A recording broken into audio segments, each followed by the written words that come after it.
It's recap time. 3, 2, 1. Hello, everybody, and welcome to episode blank of the Shower Podcast, the podcast where I'm in my shower and you do you. I'm your host, Chip, and these, together with the following episodes, I still haven't decided on the exact number, will be a bit of an experiment. So let me explain a bit what I want to do here. I've been playing around with this tool that I found online called Notebook LM by Google that lets you feed it with videos, texts, information from the internet, and it kind of gives you the chance to chat and extract information from these videos. Out of curiosity, since now we produced more than 80 videos, I was like, okay, let me try to feed my videos to this tool and see what comes out of it. Specifically, there is a very, very, very intriguing option of creating a sort of podcast out of the information that you send that analyzes, describes, and summarizes the info that it's present in those videos. And now, something that, it's normal because, everybody has their days and you might have to do your stuff. You might have lost or just were not necessarily interested in a specific episode.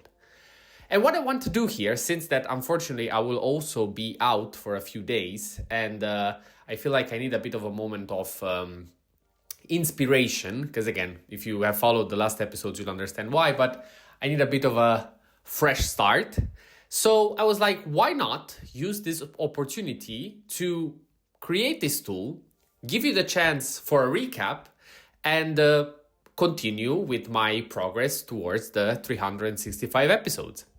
I think it's a fair, let's say, trade-off between me bringing actual content that inspires me and you being able to actually think back on the episodes that we did and make sure to maybe go and listen again to the original one, trying to get the insight you were looking for. I won't go any further with this intro. I just wanted to throw it out there. Hope you like it. We'll start from the start up to episode 82. So maybe up to episode 80. I will keep I'll see how to divide it. But here we are. Enjoy it. Hope you will like it. And see you at the next one. All right. Welcome back to the Deep Dive. You know the drill by now. Yep, back again, ready to dive deep. Hey, you got it. Chip's been showering us with some new Shower Podcast episodes lately. We're talking numbers 31 through 35. And for you, the learner, our mission, as always, is to pick out those golden nuggets, flip them around, see how they connect, and give you that 360-degree view of where Chip's head's at these days. I like it, that 360 view. It's about getting the whole picture, right? Not just the surface. Exactly. We've got fear of learning, look at the numbers, what's your greatest pleasure. Now, that's an intriguing one. Go out there and grow up. Quite the mix, huh? Ready to jump in. Let's do it. Episode 31, Fear of Learning. Chip kicks things off talking about the push and pull between learning because you're genuinely fired up about something and learning because, well, you kind of have to. The classic internal versus external motivation debate. Right. He uses his cybersecurity certification journey as an example. He's doing it alongside his regular IT gig. Not a must-have for the job, but it comes from this desire to know more, push boundaries, be more innovative. I can see that. It's that inner drive, that hunger for knowledge that often leads to the most profound learning experiences. I think the question here is, what's the difference in the quality of learning when it's self-driven versus when it's imposed from the outside? Yeah, great question. He also brings up something that I think a lot of us grapple with, that feeling of, whoa, I know so little when you start diving into a new area.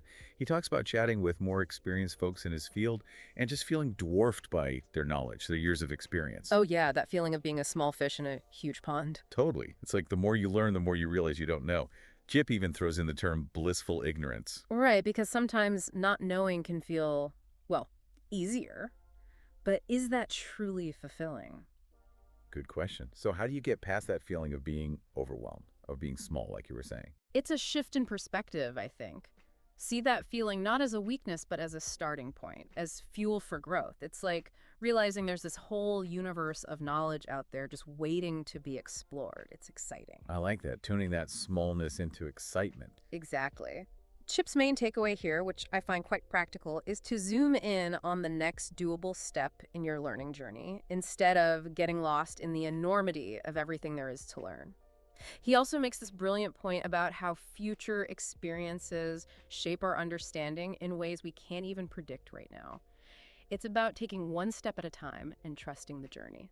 It's almost like saying, don't worry about becoming an expert overnight. Yeah, focus on those smaller wins, build that momentum. It's like climbing a mountain, right? You focus on the next handhold, not the peak. Yeah. And those future experiences, they're like unexpected trails that might lead you to even more breathtaking views. Love that analogy. Okay, moving on to episode 32. Look at the numbers. This one gets a bit personal. Chip gets real about how those viewership numbers, the likes, the downloads, they actually mess with his head a little. Oh, the allure of those metrics. It's a double-edged sword, isn't it? He talks about getting that little dopamine hit from new listeners and how it's made him appreciate supporting other creators even more. I think it's important to acknowledge the very real emotional connection creators develop with their audience and how those numbers can play into that. There's a reason those notifications give us that little rush. Definitely. It's fascinating, though, how he separates content made from the heart, from that genuine this is me place, and content that's just chasing trends or algorithms. Right, because when your identity is intertwined with your work, those fluctuating numbers can feel like a judgment on you, your worth. He even hints at possibly struggling with negativity when the numbers dip. It's like, how do you separate your self-worth from something as fickle as online metrics? That's the million-dollar question. Isn't it? It's about building a foundation that's not solely dependent on external validation. It's about recognizing that your value extends beyond likes and shares. Totally.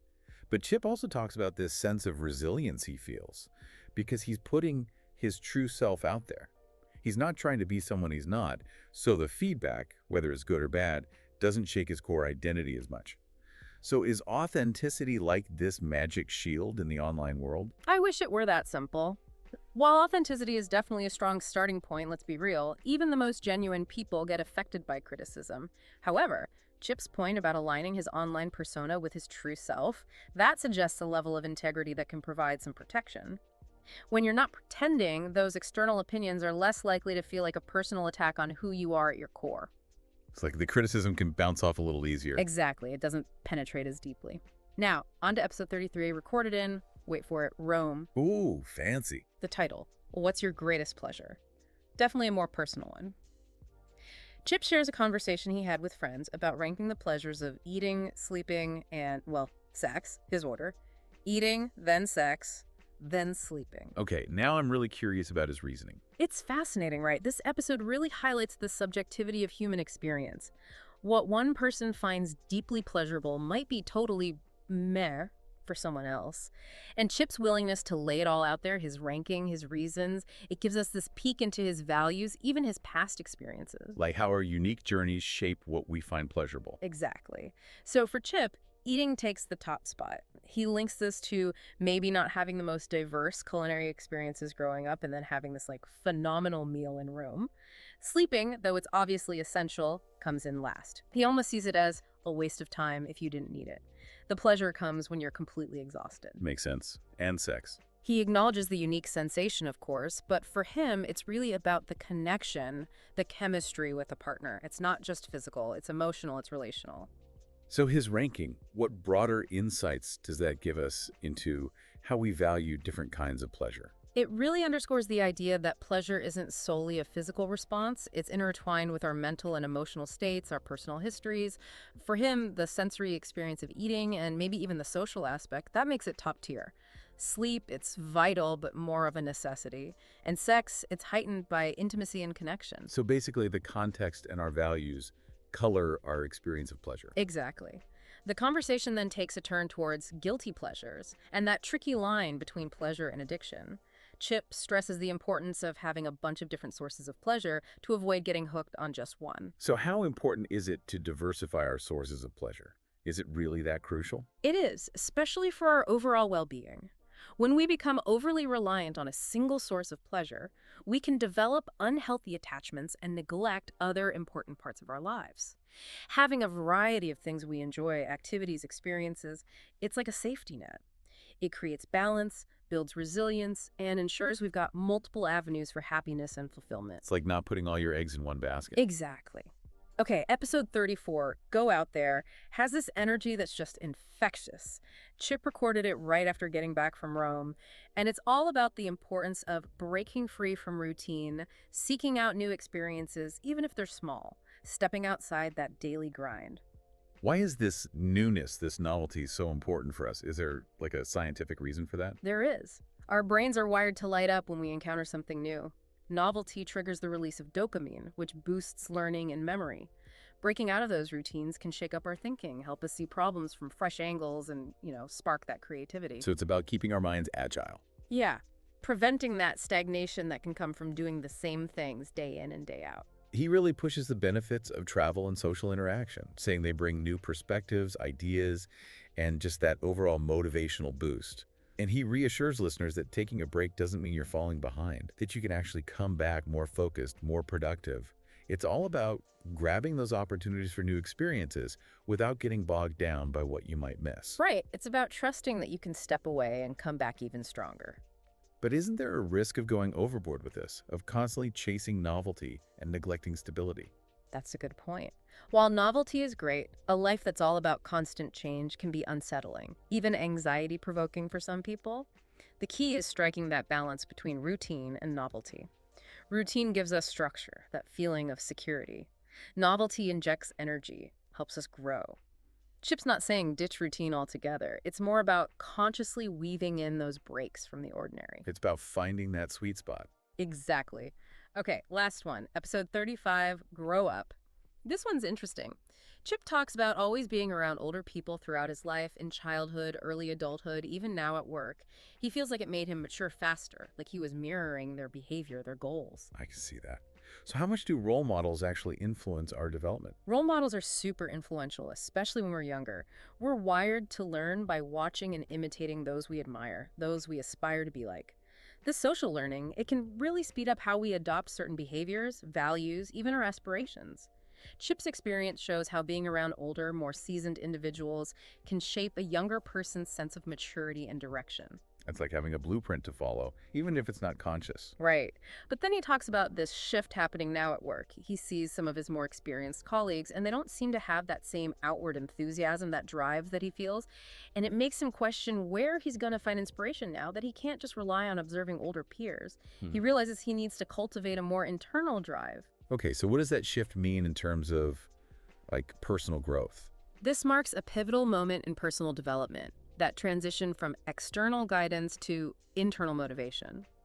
While external role models are super helpful early on, true maturity involves developing your own internal compass, guided by your values, your goals, your genuine passions. It's about becoming self-driven.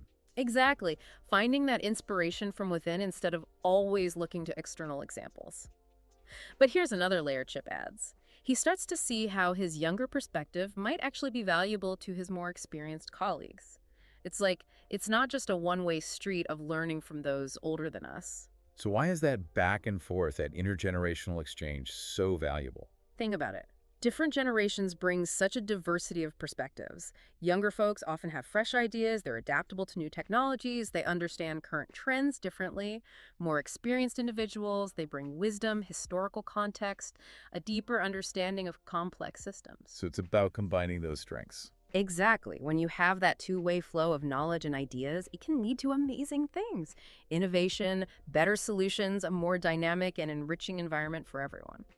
I love that. So looking back at these 5 episodes, are there any connections that jump out at you? Definitely. Chip's fear of learning in episode 31, that feeling of being overwhelmed by the vastness of knowledge, it could be balanced out by the go out there mentality of episode 34. Those new experiences can bring unexpected learning opportunities, a wider context, and make specific learning goals less daunting. It's like instead of getting bogged down by trying to master one thing, you open yourself up to all sorts of learning experiences. Right. And his reflections on the fleeting nature of online validation in episode 32, how it can mess with your head. It contrasts sharply with the deeper, more personal pleasures he explores in episode 33. It's like suggesting a move towards valuing intrinsic fulfillment over those fleeting external metrics. A shift from chasing likes to pursuing genuine joy. Exactly, and this is often a natural progression as we mature. The allure of external validation can fade as we discover the more lasting satisfaction that comes from within personal achievements, meaningful connections, pursuing things we truly love. It's about defining success on your own terms. Exactly. Finally, that desire for personal growth and the search for inspiration in Grow Up, episode 35, it can be fueled both by the passionate learning in episode 31 and those enriching experiences of going out there in episode 34. They kind of work in tandem. They feed off each other. Right. The drive to grow often comes from a mix of intellectual curiosity and real-world engagement. Learning gives us the tools and knowledge, while new experiences provide the context and motivation to actually use that learning in a way that matters. So The Learner, there you have it. A concentrated look at Chip's latest thoughts on a whole range of topics. We've covered learning, online presence, pleasure, new experiences, and even inspiration. It's about time for some introspection, right? How much of your learning is driven by pure curiosity versus obligation? Are you actively seeking out experiences that shake things up, that broaden your horizons? And how do you find that balance between seeking recognition from others and cultivating that deep sense of satisfaction from within? Great questions to ponder. And what are your biggest sources of inspiration right now? How do you think those might change as you grow and evolve? Food for thought. Absolutely. If any of these ideas struck a chord, be sure to check out Chip's Shower podcast to hear those full conversations. And thanks for joining us on The Deep Dive. Always a pleasure.